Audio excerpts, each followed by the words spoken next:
મારું નામ પટેલ પરેશ કુમાર પરસોત્તમભાઈ, ગામ જગન્નાથપુરા, તાલુકો ઊંઝા, જિલ્લો મહેસાણા.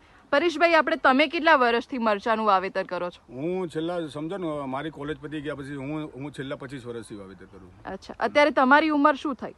મારી ઉંમર 47. તમારે હાલ જે મરચાનું વાવેતર રહ્યું એ કેટલા વીઘામાં છે?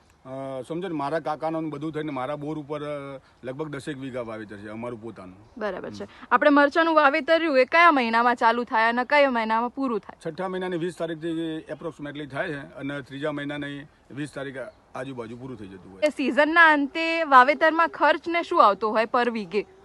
તો બેન એમાં કેવું હોય કે પર વીઘે ખર્ચો 50 થી 60 હજાર રૂપિયા જેવો થતો હોય છે અને આવક અમારી સમજો ને વીઘો હોય તો 2 થી 2.5 લાખ જેવી આવક થતી. વજનમાં કહીએ તો મરચું એક વીઘે કેટલું ઉત્પાદન આપતું હોય છે? 700 થી 800 મણ જેવું ઉત્પાદન થાય.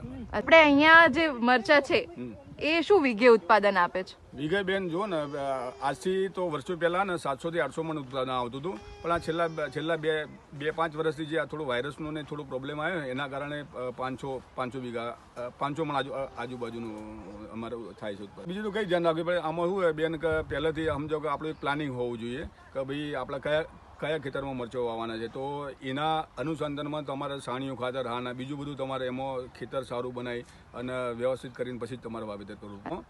રોગમાં જુઓ ને અમારે અહીંયા થ્રિપ્સનો અને છેલ્લા 5 વર્ષ સુધી થોડો વાયરસનો પ્રોબ્લેમ આવી ગયો. વાયરસના કારણે શું થાય કે જે મરચા જે ખરા ને એ ને કોકરવાટ આવી જાય, એરિયો દવા છાંટવા છતાં બી ખુલતું નહીં, એટલે એરિયો ઇસ્યુ અમારો વધારે છે. અમે ને ઘણી વખત જે કૃષિ નિષ્ણાતો જોડે વાત કરી અમે, પણ એ બી હજી એવું કહે છે કે હજી આને કોઈ હજી દવા પ્રોપર દવા હજી આવી નહીં. જિલ્લામાં બાગાયતી ખેતી પાકો તેમજ શાકભાજીના પાકો લેવાતા હોય છે, જે સિઝન પ્રમાણે ખેડૂતોને નફો કરાવતી ખેતી ગણવામાં આવે છે. મહેસાણા જિલ્લામાં ઊંઝા તાલુકાના જગન્નાથપુરા ગામમાં છેલ્લા 50 વર્ષથી દેશી મરચાની ખેતી ખેડૂતો કરતા હોય છે. એમાં મહેસાણા જિલ્લાના ઊંઝા તાલુકાના જગન્નાથપુરા ગામના ખેડૂત પરેશભાઈ પટેલ છેલ્લા 25 વર્ષથી માત્ર મરચાની ખેતી કરી રહ્યા છે. પટેલ પરેશભાઈ જણાવે છે કે તેઓના ગામ જગન્નાથપુરામાં છેલ્લા 50 વર્ષથી માત્ર મરચાની ખેતી ખેડૂતો કરતા હોય છે અને તેઓ પણ હાલ દેશી જ્વાલા મરચાની ખેતી કરી રહ્યા છે. પરેશભાઈને 10 વીઘાના વાવેતરમાં હાલ માત્ર મરચાનું વાવેતર છે અને પ્રતિ વીઘે તેઓ 2 થી 2.5 લાખ જેટલી આવક મેળવે છે, જેમાંથી ખર્ચ કાઢતા તેઓને 2 લાખ જેટલી આવક મળે છે.